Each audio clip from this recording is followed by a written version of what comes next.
Stories bigger than Texas, the Alamo podcast. Every April, San Antonio celebrates Fiesta, a 10-day citywide party with a purpose that benefits charities, both large and small. Fiesta draws in 2.5 million visitors a year, with more than 100 events like downtown parades, Mexican-style rodeo demonstrations, and neighborhood street fairs. Today, we reveal how this massive celebration has its humble roots at the Alamo, how parades that pass by the Alamo honor its history, and how one parade in particular will invest in the Alamo's future for generations to come.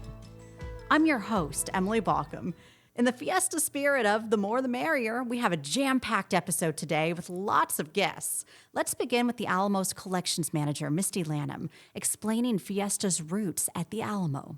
Before Fiesta grew into the celebration we know and love today, it began as an event to honor the Alamo defenders and celebrate the Texan victory at the Battle of San Jacinto. The first Battle of Flowers parade was held in 1891 and organized by a group of San Antonio women, much as it is today.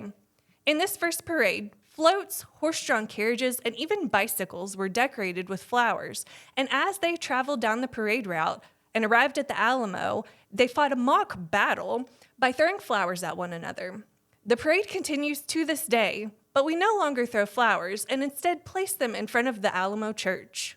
As the popularity of the Battle of Flowers grew, so did the city's celebrations, and over the years, more events were added. In 1925, the Daughters of the Republic of Texas began the tradition of a pilgrimage to the Alamo to lay wreaths and pay tribute to the Alamo defenders.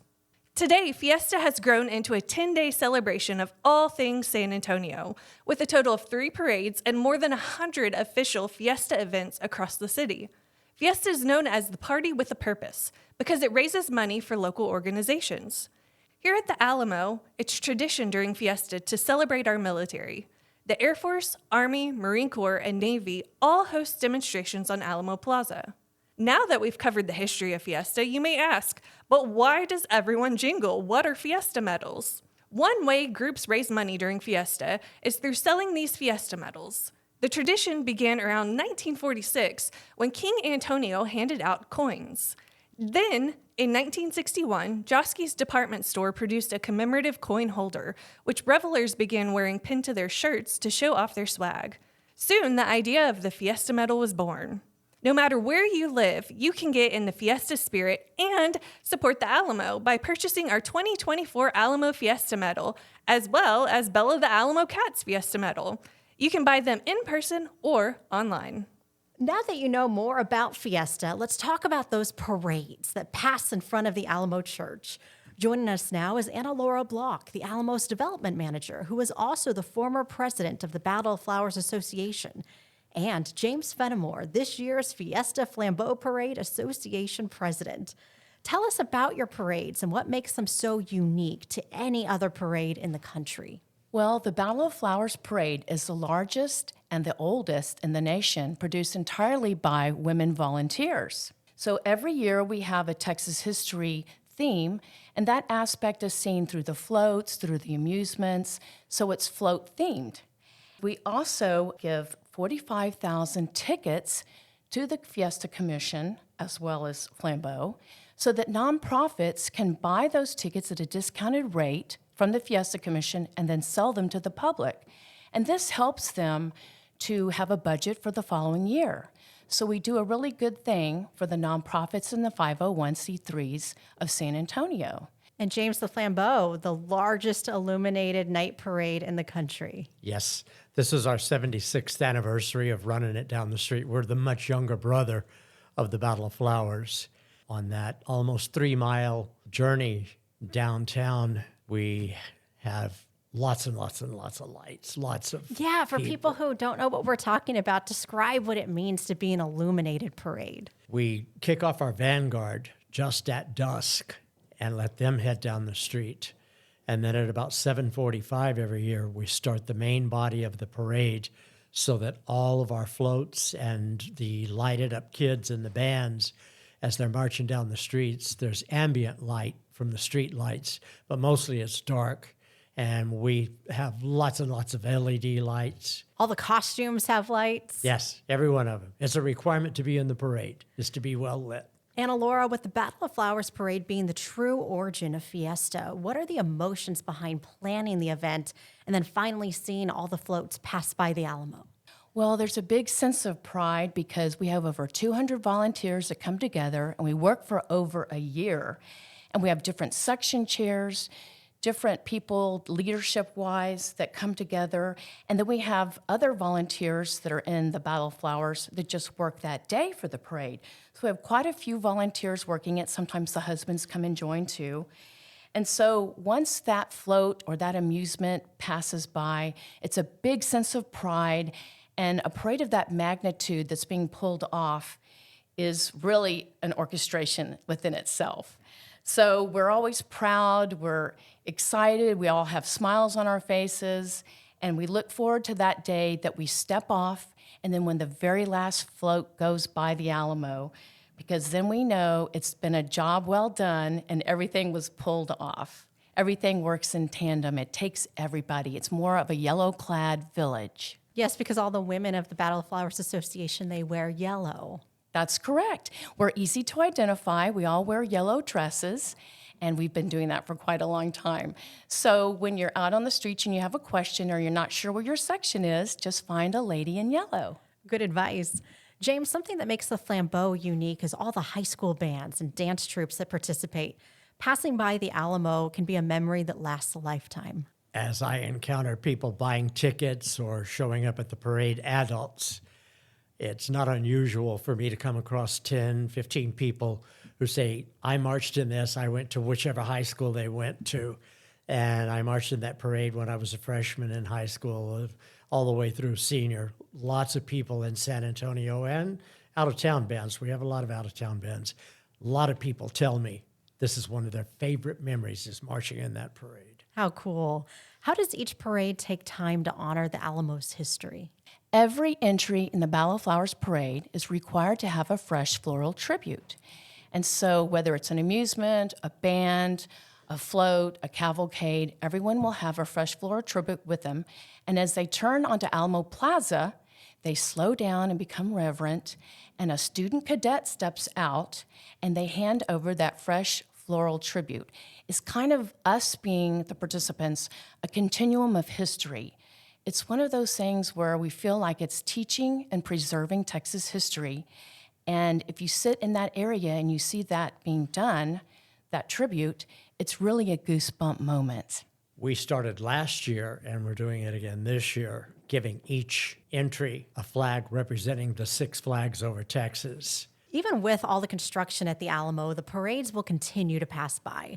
What does that mean to you to have that tradition continue? It means a sense of pride. We're trying to instill patriotism to the younger generation.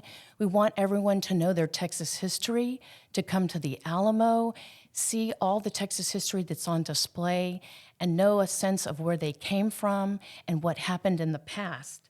We also have a Battle of Flowers former president's tribute that we do in front of the Alamo.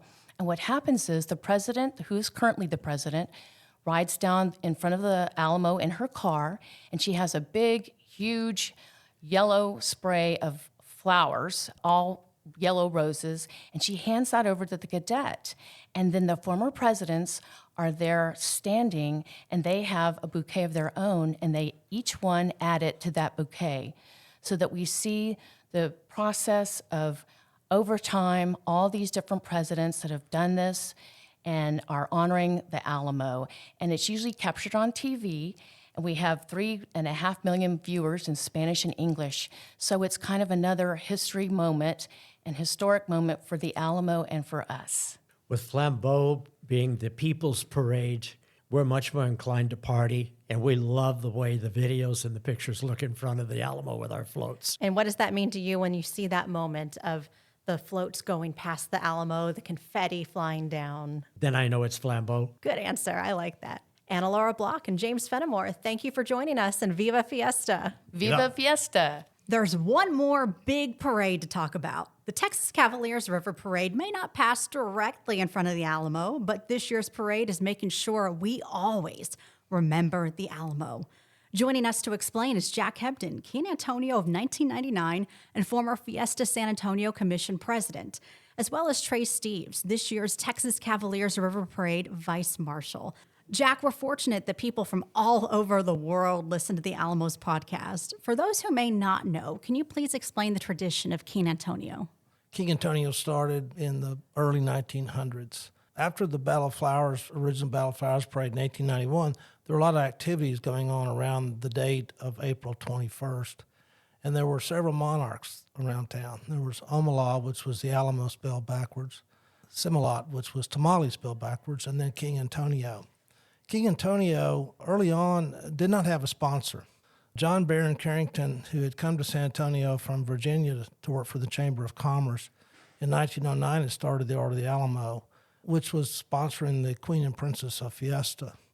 So we had years before 1926 when we didn't even have a king. Nobody wanted to run for king. And so in 1926, he formed the Texas Cavaliers with several purposes.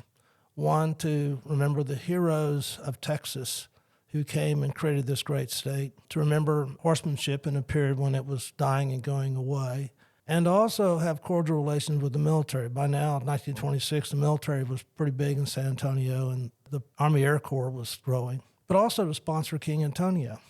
So in 1927, we had our first King Antonio, Sterling Burke. We have a tradition of the king arriving in San Antonio. He would arrive on the train.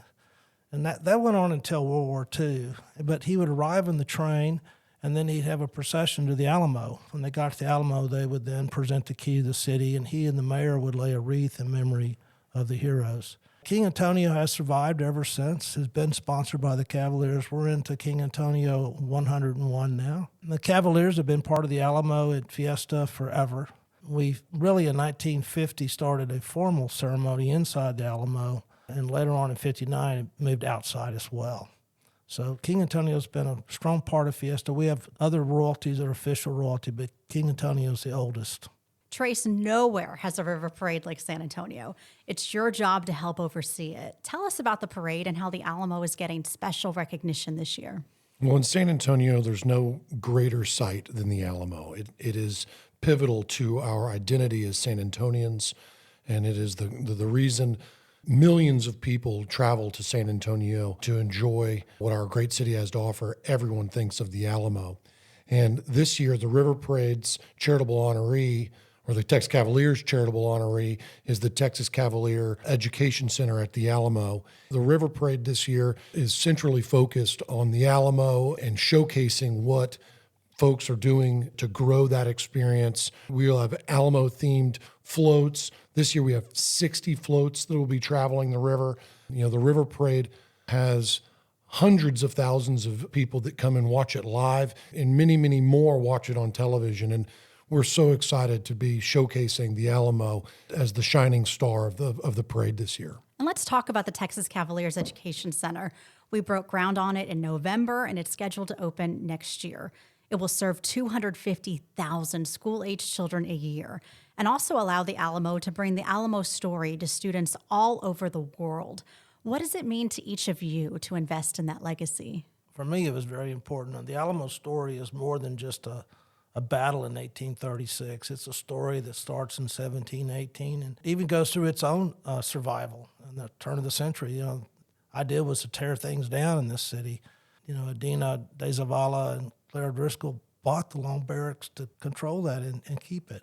There's a story there about how people came to Texas and fought for their independence, fought for a better life. And I think the Alamo is a major part of that story and has been ever since. And I think it's important for us to have a place where the kids can come and have a great experience. I was down here last Thursday, and busloads of kids are showing up with nowhere to go, out in the rain, nowhere to have lunch. And so to make this complete, I think is important, and also be able to showcase it out across the country to other schools and kids that can't come. And once it's built, there will be a safe school bus drop-off pickup zone, a theater where kids can watch a short film on what they're about to see on the grounds, a distance learning lab, an early learner hub, then, of course, a safe and quiet place for kids to eat their lunch on a field trip. We're really excited about it. You know, the Texas Cavaliers is comprised of leaders in San Antonio, and to be able to be associated with the Alamo really is just an unbelievable feather in our cap. We're so proud to be associated with it and to help in any way we possibly can. Both of your families have deep roots in San Antonio, and Jack, you've had the rare 30,000-foot view of overseeing all of Fiesta. Can you each put into words how central the Alamo is to the spirit of Fiesta? It's the heart. It's the heart of Fiesta. Fiesta started really with the Battle of Flowers. Back in the old days, it was not Fiesta. It was called the San Jacinto Days.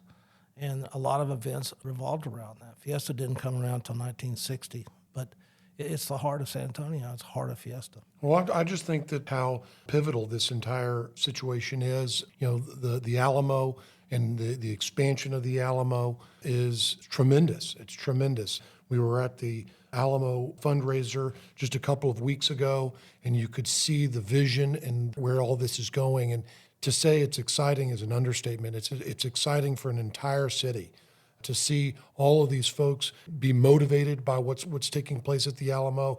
It's electric. To have us part of it and helping in that is very, very exciting. I've heard a lot of Texas Cavaliers say they hope their early support of the Alamo plan will encourage others to get involved in preserving the Alamo's history. Absolutely. You can see that happening throughout the city, and it goes well beyond the Texas Cavaliers. I think that we were, one of the snowflakes that started the avalanche, and now everyone in San Antonio is excited to give and be part of and help the Alamo expansion project. Something has to happen. I mean, this new vision, this re-imaging of the Alamo, I think is critical for this city and really good for the Alamo and for folks that want to come see it. Well, we're so grateful for your support. Thank you. Jack Hebdon and Trey Steves, thank you so much for joining us, and Viva Fiesta. Viva! Be sure to check out the podcast notes for this episode. If you'd like to dive deeper into Fiesta or maybe plan a visit for next year, we've linked to everything you need to know, including the Fiesta Commission's website, plus the websites for Battle of Flowers, Fiesta Flambeau, and the Texas Cavaliers River Parade. We've also linked to more information and videos about the future Texas Cavaliers Education Center, plus how you can get into the Fiesta spirit year-round by buying the Alamo's Fiesta Medal, as well as Bella the Alamo Cat's Fiesta Medal.